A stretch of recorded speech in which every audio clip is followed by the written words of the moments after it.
All right, so breaking news coming in. India has hit out at NATO Secretary General Mark Rutte's comments on the sidelines of the UNGA. Mark Rutte claimed that PM Narendra Modi was asking Putin to explain his strategy on Ukraine after US tariffs.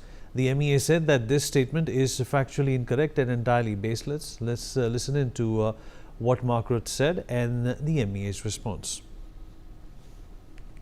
That'll happen because President Trump has said that that's available, but he keeps having these rolling deadlines. Do you think finally he will put those sanctions on? He already did. We have seen what he did. Not the big ones. The secondary sanctions, the big one on India. Yes, but I'm talking about on Russia. Yeah, but this immediately impacts Russia, because that means that Delhi is now on the phone with Vladimir Putin in Moscow. And Narendra Modi asking me, hey, I support you, but again, could you explain to me this strategy? Because I have now been hit by these 50% tariffs by the United States. So President Trump is implementing what he says. But of course, we are not happy that so far we have not been able collectively to end the war. And he is working on it. And what do you make? Because do you think that'll happen? Because President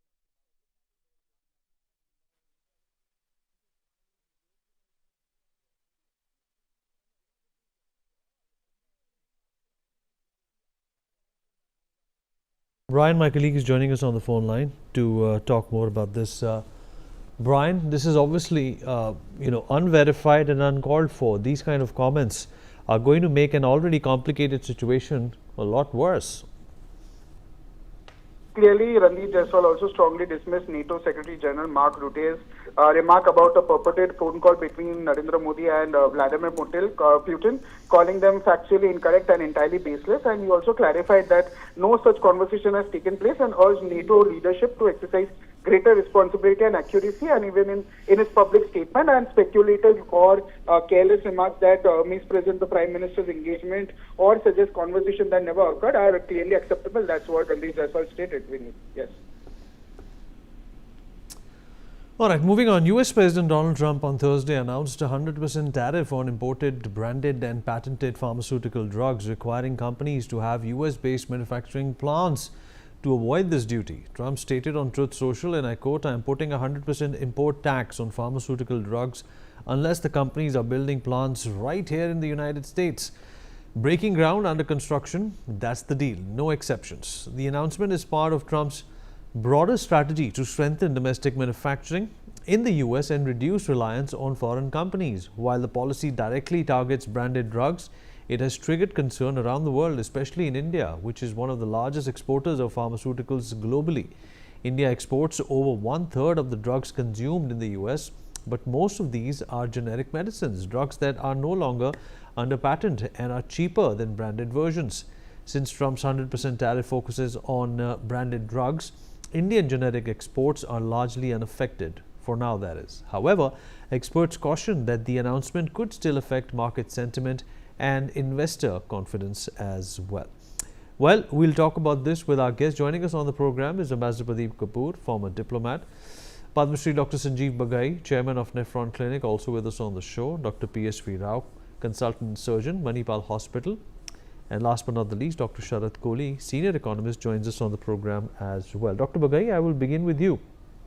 Well, how does this change anything for the Indian pharmaceutical exports that are taking place at this point in time?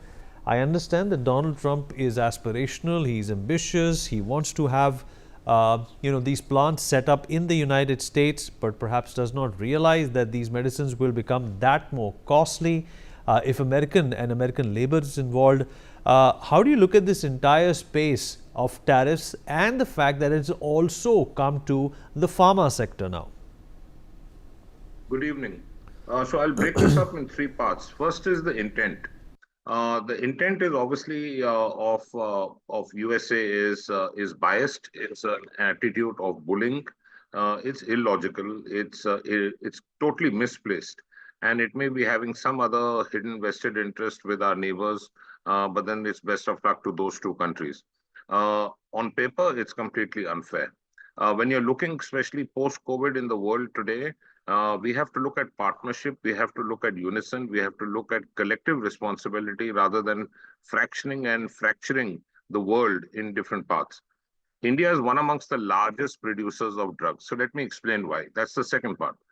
We are at the present moment a $50 billion industry, US dollar industry as Indian pharma, and it's going to reach 130. That's 2.5 times what it is now in another 5 years. We are the largest supplier of generic drugs worldwide. 20% of the world's share of pharma supplies come from India. 60% of the world's vaccine supplies come from India. We already have 600 generic drugs in 60 different therapeutic categories. We have 670 US FDA approved plants and manufacturing units in India. Now, when you're looking at these kind of tariffs, obviously it's going to impact in a short term the Indian industry, especially the smaller ones. The big ones like Sun Pharma, Cipla, Dr. Reddy's, Zydus, Torrent will be able to bear it. But in the long run, this actually may be a blessing in disguise because of someone's maverick decision. So I'm not too unhappy with this prima facie. This will give an opportunity to open doors to supply to a host of other nations, which at the present moment, which were not on our radar. What is it going to do to US, inside US?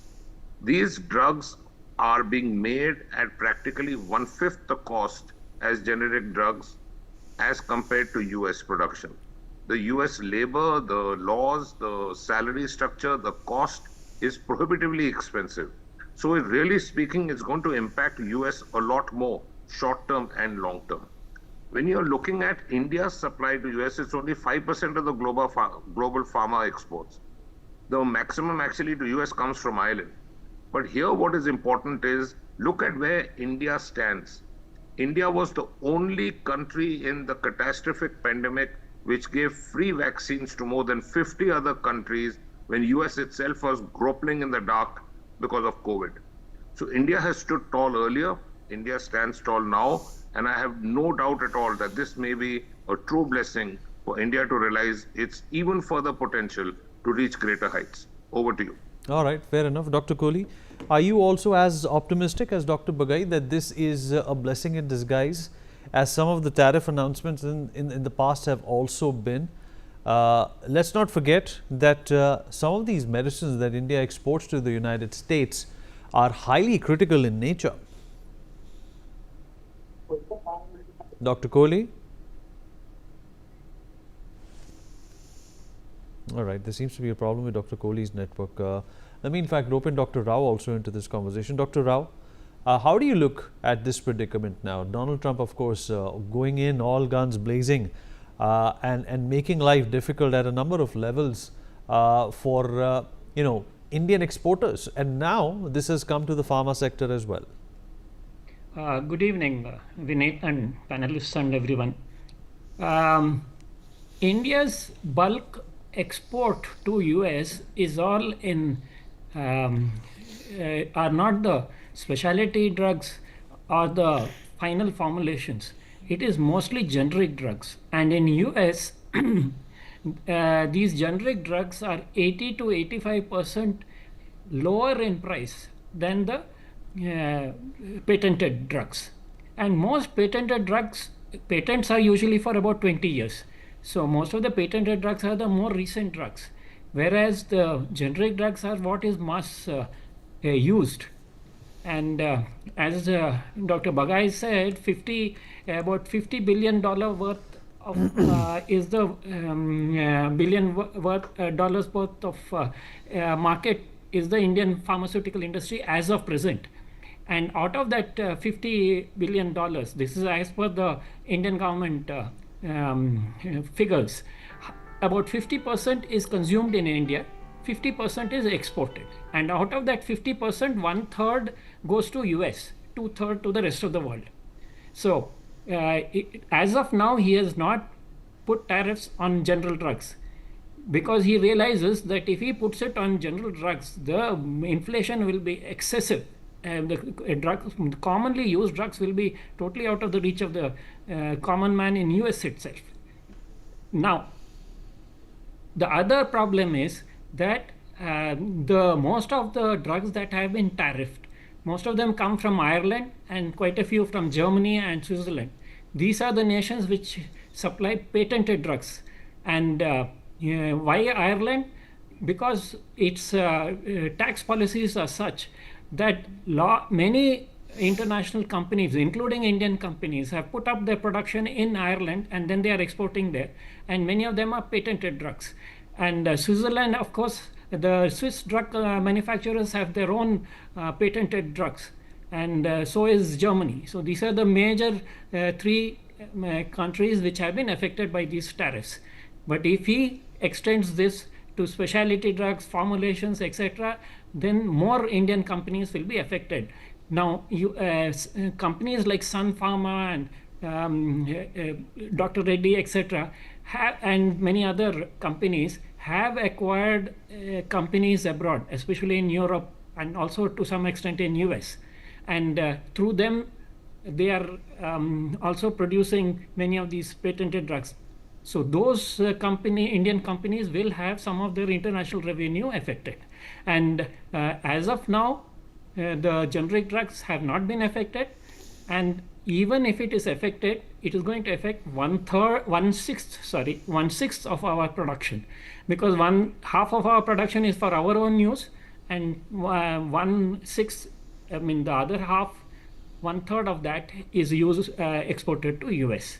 So I don't think immediate effect. And then things like vaccines, etc., I'm sure he's not going to touch, because the biggest, virtually more than 50% of the world's vaccines are produced in India. And I know that he and Kennedy have been attacking the vaccine, the whole idea of vaccines, and saying the vaccines are creating a problem. But public health will be very badly affected.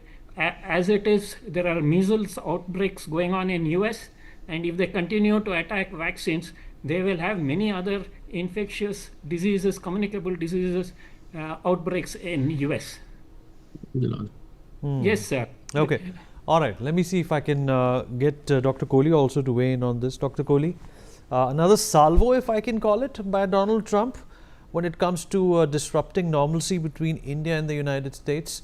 According to you, impact, repercussions, if any, is this an opportunity for India? Should we be looking at the silver lining here? Good evening, Vineet, to you, my fellow panelists and NewsX viewers. I think what worries me here is the double-edged or the sweet pill that he's giving. Every time he praises India, every time he flaunts his friendship with Prime Minister Modi, every time he says Prime Minister Modi is doing a great job, every time he says India is a great country, there is a salvo which is lying in the armor to be fired. Started with 50%, 25% tariff, then went on to 50% tariffs. Then the Chabahar port came, then H-1B visa came, and now Pharma came. And if you notice consistency in a sequence, that every single announcement has preceded with either talks going on or something very sweet being said about India on a public platform here and there. Of course, it is mixed with things like India and China responsible in UNGA when he said India and China responsible for the Russian oil imports and war and so on and so forth. But this is very, very worrying because, people around the world and all the think tank in India, at least a dozen of them that I know, and we are now wondering that what is wrong with this man? Because what problem does he have with India? If we put it in very simple language, what is his problem? What wrong has India done? If it is Russian oil, well, China is doing more than us. NATO does much more than us. America themselves, they deal with Russia. So it's definitely not Russian oil. Is it the ceasefire between India and Pakistan, the 40 times rant which has been there that I stopped it? Is it the Nobel Prize? I'm not calling it Nobel Peace Prize now. I call it as the Nobel Prize. The Nobel Prize, which is probably bothering him because he keeps talking about it should be given. I've stopped 7 wars and I stop 1 war every month or whatever be the case. But the fact of the matter is that he's spelling, I agree with my preceding panelist, he's spelling recipe for disaster for America. Well, India is going to stay. India is a very resilient economy. Fortunately, at this point of time, we are growing at 7.8%. Any of these minor hiccups here and there, I was calculating the total of quantum of export by Cipla, Dr. Reddy, and some of the other Sun Pharma, some of the other drug companies, they add up to about, I would say, $2 to $3 billion if we talk of the branded drugs. I'm only talking of the branded drugs to America. So the quantum of hit on India, of course, the 50% tariffs quantum adds up to about 40-50 billion dollars. But the quantum of hit on India may not be as humongous as probably Donald Trump thought it would be. Because obviously before making the announcement, there is a back of the envelope calculation, or some official of his takes out the data. Look, if we make this announcement, this is how India is going to be impacted. I think we should just go ahead and make the announcement. And all that rhetoric which goes on.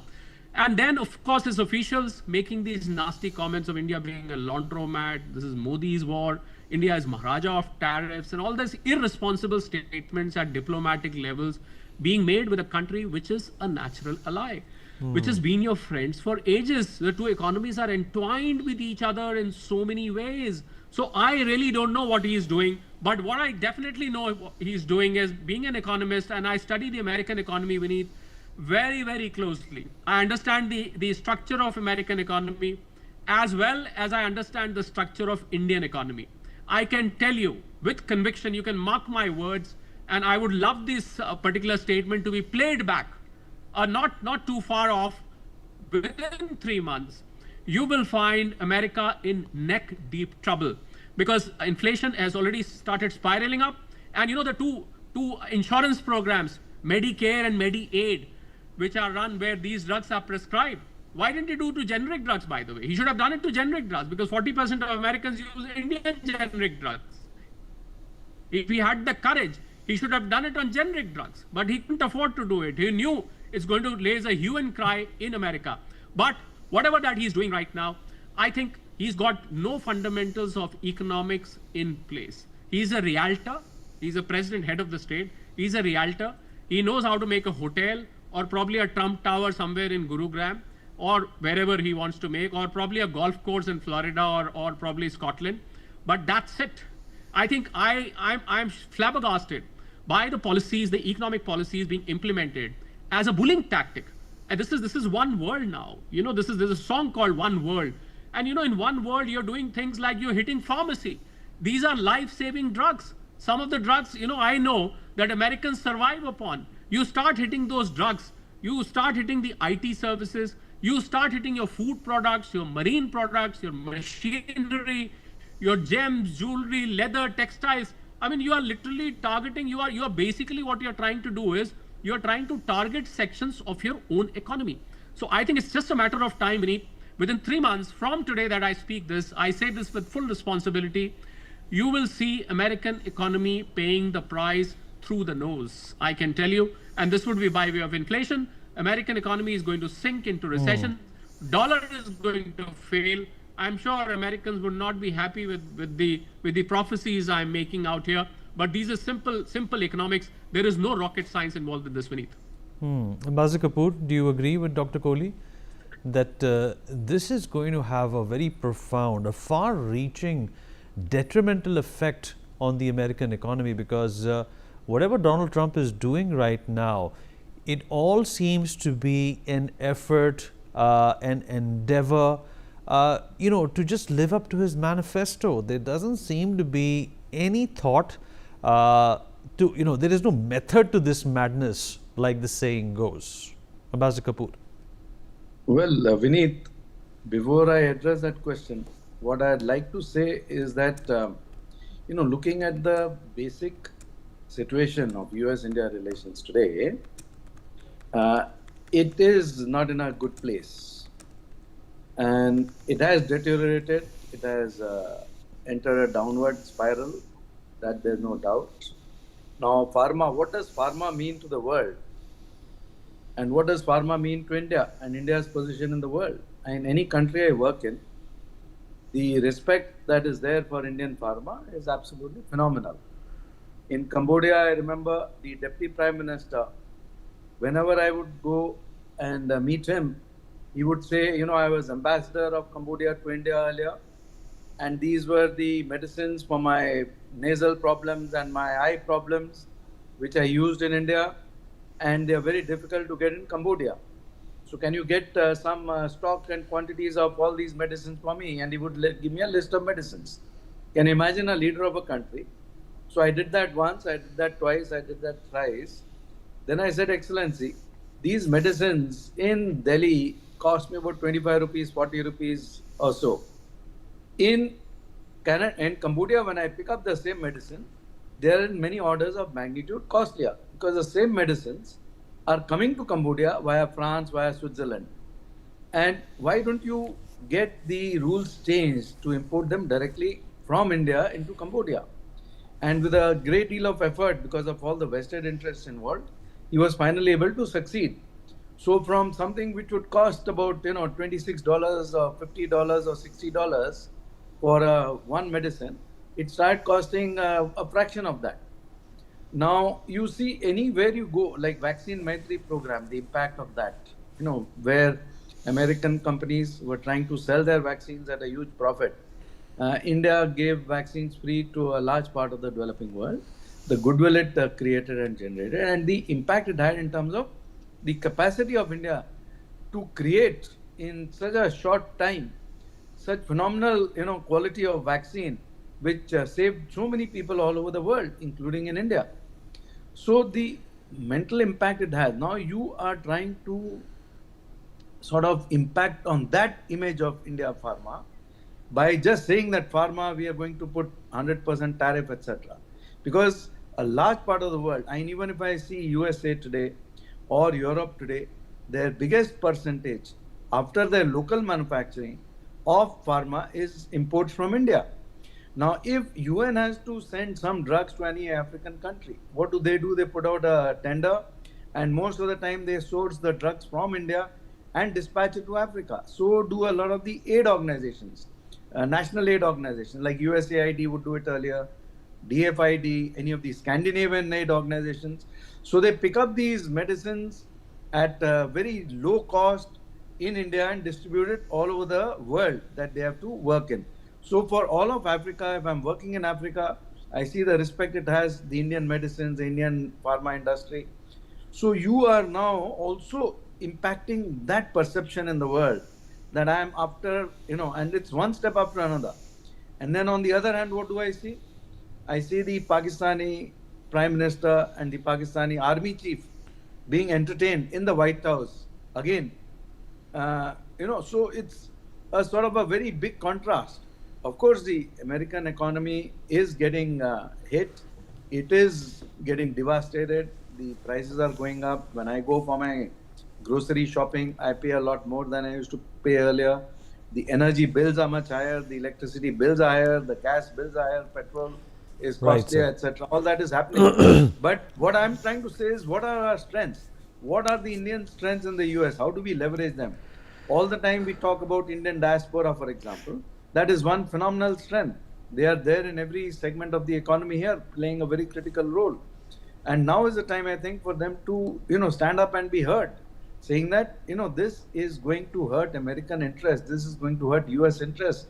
This is going to hurt fair our enough, sir. future in We've run America. out of time, but I appreciate your thoughts and the thoughts of all our panelists who weighed in on this important development. All right, on that note, we take a short break. We'll be right back.